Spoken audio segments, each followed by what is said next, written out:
To be prayed in the morning, Goddess Mother Saraswati. Dear students, good morning. Most welcome to YouTube channel of Hemen Kaushik, an educationist and motivator. Dear students, आज मैं आप सभी को board examination बहुत पास में है, तो उसकी तैयारी कैसे करें, इसके ऊपर मैं अपने विचार व्यक्त कर रहा हूँ। बोर्ड एग्जामिनेशन जीवन में एक महत्वपूर्ण एग्जामिनेशन होता है। अप टू 9th क्लास हम बोर्ड एग्जामिनेशन के थ्रू नहीं निकले होते हैं, वो होम एग्जामिनेशन होता है। लेकिन 10th में जैसे हम पहुंचते हैं तो वहाँ बोर्ड एग्जामिनेशन होता है। जब हम एक बोर्ड एग्जामिनेशन पार कर लेते हैं तो दूसरा जो बोर्ड एग्जामिनेशन है वो 12th में होता है, 11th में होम एग्जामिनेशन होता है। तो स्पेशली वैसे तो हर एग्जामिनेशन में हम कैसे प्रिपेयर करें अपने सिलेबस को, कैसे हम तैयारी करें एग्जामिनेशन की, बट यहाँ पर मैं specially how to prepare for board examination, इस पर अपने विचार व्यक्त कर रहा हूँ। सबसे पहले तो हमको अपने एटीट्यूड को पॉजिटिव रखना। एग्जामिनेशन कोई भूत नहीं है, कोई हवा नहीं है, कोई बहुत टेरिबल हॉरिबल कोई आर्टिकल नहीं है, ऐसा मन में विचार करना। तो हमारा जो एटीट्यूड है वो पॉजिटिव होना चाहिए और किसी भी स्थिति में हम रिगार्डिंग एग्जामिनेशन इम्पॉसिबल ना माने, असंभव ना माने। यानी सफलता संभव है, तैयारी संभव है हर दृष्टि से। चूंकि impossible word itself says I am possible. Impossible word स्वयं कहता है आई एम पॉसिबल, मैं संभव हूं। एक गिलास आधा दूध से भरा है तो ये पॉजिटिव है। उसी गिलास जिसमें आधा दूध से भरा है, दूसरा व्यक्ति कहेगा गिलास आधा दूध से खाली है, ये नेगेटिविटी है। तो हमारे व्यवहार में, स्वभाव में पॉजिटिविटी होनी चाहिए। एक एग्जामिनेशन को लेकर के एक उत्सव जैसी तैयारी, एक मन में सकारात्मक विचार और किसी प्रकार का होपलेसनेस नहीं होना चाहिए, डिसहार्टेडनेस नहीं होना चाहिए। हम अच्छी तैयारी करें, इसके लिए हम हमेशा with all the energies, capabilities, abilities हम तैयार रहेंगे। अब इसके लिए हमको क्या करना कि अपना जो डे रूटीन है उसको सेट करना पड़ेगा। डे रूटीन को प्रॉपर करना पड़ेगा। डे रूटीन में हमें स्टडी आवर्स देने पड़ेंगे, हमें आराम का भी समय देना पड़ेगा, हमें खान पान के लिए भोजन का भी समय देना पड़ेगा। तो इसलिए हमें यह डे रूटीन प्रॉपरली सेट करना है। इसमें स्टडी के लिए कम से कम जब 24 आवर्स हम घर पर हैं तो हमको 14 आवर्स स्टडी के लिए डिवोट करना है।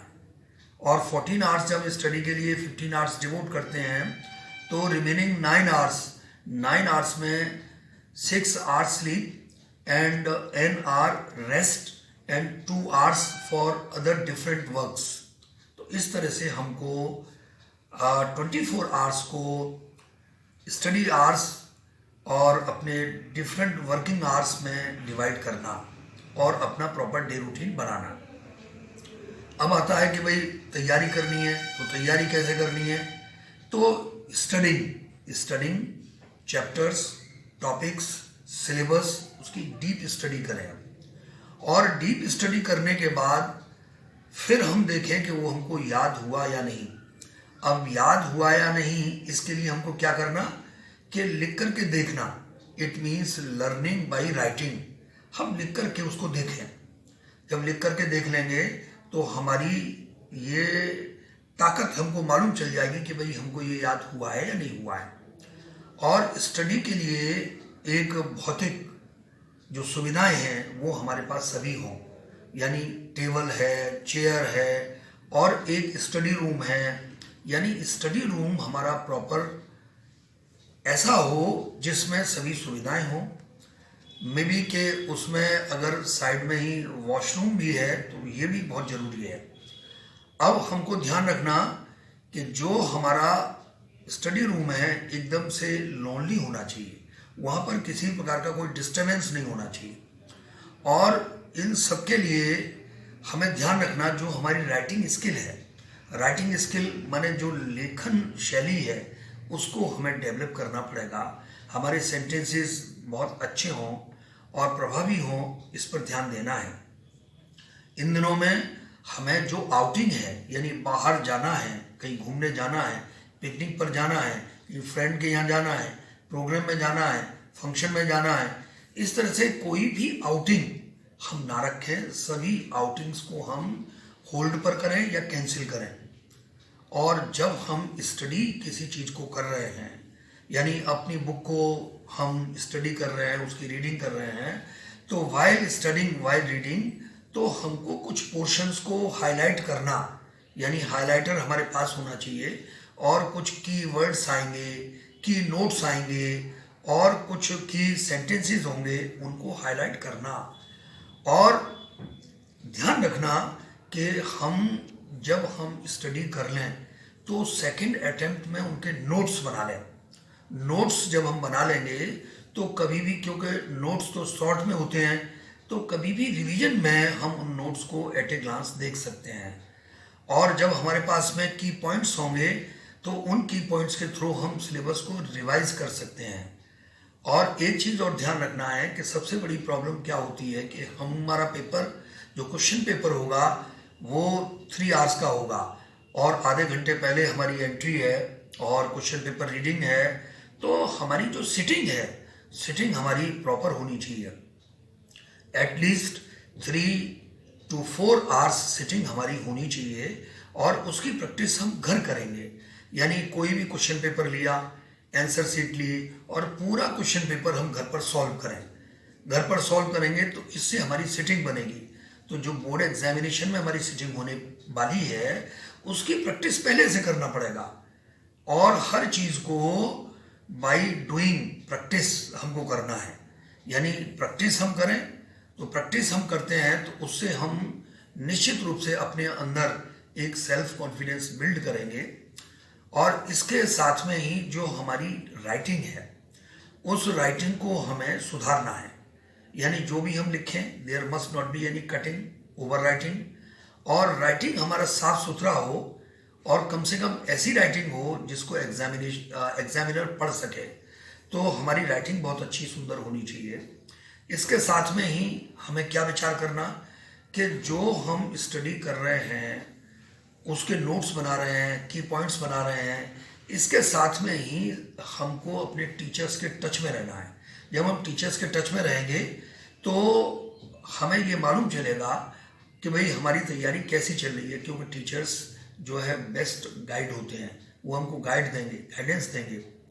और जब हम उन टीचर्स के टच में रहेंगे तो हमारी जो भी प्रॉब्लम्स हैं उनको हम सॉल्व कर सकते हैं।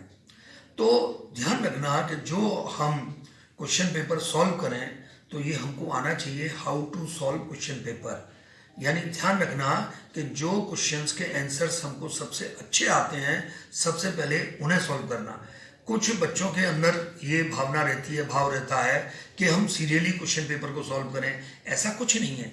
जो आपको बेस्ट प्रिपेयर्ड क्वेश्चंस हैं, उनके आंसर्स हैं, उनको सबसे पहले करना और वेटेज वाइज सॉल्व करना। यानी वेटेज वाइज से मतलब है कि देखना कि क्वेश्चंस के जो वेटेज हैं, उनके मार्क्स हैं, वो कितने मार्क्स का है। तो पहले हमें स्कोरिंग जो वेटेज है उसको लेना है, उन क्वेश्चंस को सॉल्व करना है। और एक चीज़ ध्यान रखना है कि हम इसके लिए प्रॉपर रेस्ट भी लें। यानी जब हम स्टडी करेंगे, स्टडी करते करते फैटिग होगा, थकन होगी, तो हमें आराम भी करना है। कंप्लीट 6 घंटे की नींद लेना है, 1 घंटे का रेस्ट लेना है। उस समय लेटना है, बैठना है, कुछ भी एंजॉयमेंट करना है। और complete 7 hours are to be spared for our rest. हमारे आराम के लिए, नींद के लिए 7 घंटे हमको देना है। 6 घंटे की नींद और 1 घंटे का आराम। और साथ में ध्यान रखना, जब हम ज़्यादा लेबर करते हैं तो हमारे शरीर को एनर्जी की ज़रूरत पड़ती है। तो उसके लिए हमारी डाइट भी प्रॉपर होनी चाहिए। हम प्रॉपर डाइट लें और उसमें हम ड्राई फ्रूट्स ले सकते हैं, फ्रूट्स ले सकते हैं और लिक्विड डाइट लें। और हम अवॉइड करें सॉलिड डाइट, यानी चपाती कम लें। तो ध्यान रखना है हमारी डाइट भी कम हो, लेकिन वो न्यूट्रिटिव डाइट होना चाहिए और वो पोषक हमारा आहार है, वो हमको ताकत देगा, शक्ति देगा। ध्यान रखना कि हम जब चूंकि ज़्यादा स्टडी करेंगे तो उसके लिए अपने माइंड को कंसंट्रेट करने के लिए लगभग 10 से 15 मिनट का योगा, मेडिटेशन, इस तरह के कार्यक्रम को अपने डे रूटीन में जोड़ना चाहिए। और इन सबको करते हुए जो हमारा टारगेट है, माने जो हमने बनाया हुआ है, जो हमने गोल बनाया हुआ है, ऐसा कहा जाता है कि लो गोल इज क्राइम, यानी गोल ऊंचा होना चाहिए, उदात्त होना चाहिए। और जब हमारा गोल ऊंचा है, उदात्त है, तो उस टारगेट को हमें अपने सामने रखना और हमेशा वो टारगेट हमारे माइंड में रिवॉल्व होना चाहिए। और जब टारगेट हमारे सामने होता है तो हमारी जो प्रिपरेशन है वो टारगेट बाउंड और गोल बाउंड प्रिपरेशन होनी चाहिए।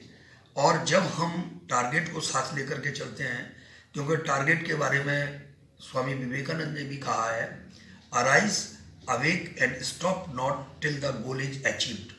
उठो, जागो, लक्ष्य प्राप्ति तक रुको मत। उत्तिष्ठ जागृत प्राप्य वरान बोधत। अर्थात हमें अपना लक्ष्य सामने रखना और हमें उठना है और जगना है और लक्ष्य प्राप्ति तक रुकना नहीं है। एक चीज और ध्यान रखना कि डिफरेंट पब्लिशर्स के सैंपल पेपर्स हमको लेना, जो उसमें सॉल्व्ड सैंपल पेपर्स हैं पहले उनको स्टडी करना और उसमें देखना कि आंसर्स किस तरह से दिए हुए हैं। उसके बाद में जो अनसॉल्व्ड क्वेश्चन पेपर्स हैं उनको सॉल्व करना। जब हम सॉल्व करेंगे तो हमको अपनी ताकत मालूम चल जाएगी कि हमने कितना स्टडी किया है, कितनी हमारी तैयारी है। और इसके साथ में ही सबसे जो प्रमुख चीज़ है कि गार्जियंस के आशीर्वाद, गुरुओं के आशीर्वाद और जो हमारे वेल विशर हैं उनके आशीर्वाद के बिना हम कोई भी जंग नहीं जीत सकते। इन दिनों में हम सभी को सम्मान दें और सभी से जो जो गाइडेंस हम ले सकते हैं वो गाइडेंस लें।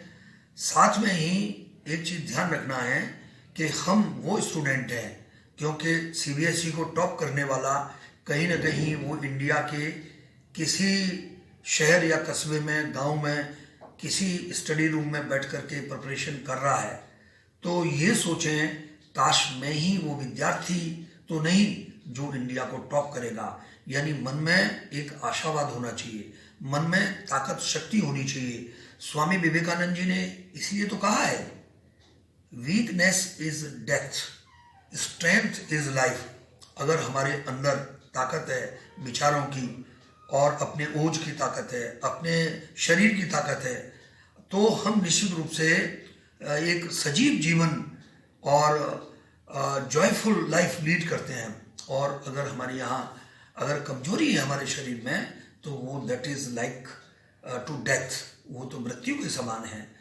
अतः हम अपनी तैयारी पूर्ण मनोयोग से करें, अच्छी तैयारी करें और जो जो हमारी प्रॉब्लम्स हैं उनको नोट करें।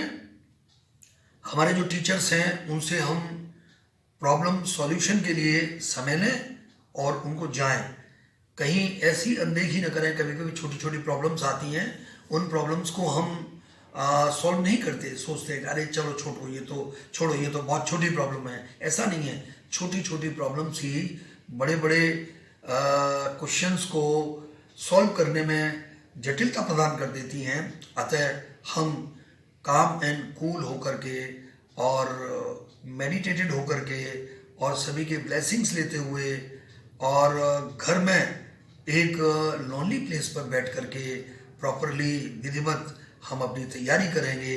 साथ में ईश्वरवादी बनेंगे, ईश्वर का आशीर्वाद हमारे ऊपर हो ऐसा भाव विचार करते हुए, और हम ही बोर्ड के उन टॉपर्स में होंगे जो अच्छे मार्क्स लाएंगे, जिनका नाम बोर्ड की मेरिट लिस्ट में होगा।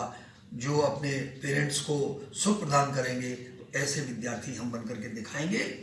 मैं ये मानता हूँ अगर हमारे अंदर इस तरह की फीलिंग्स हैं, हमारे अंदर पॉजिटिविटी है, हमारे अंदर हार्ड लेबर की फीलिंग है और नेगेटिविटी नहीं है, तो हम निश्चित रूप से सफलता प्राप्त कर सकते हैं और खुद को सुख प्रदान कर सकते हैं और दूसरों को भी सुख प्रदान कर सकते हैं।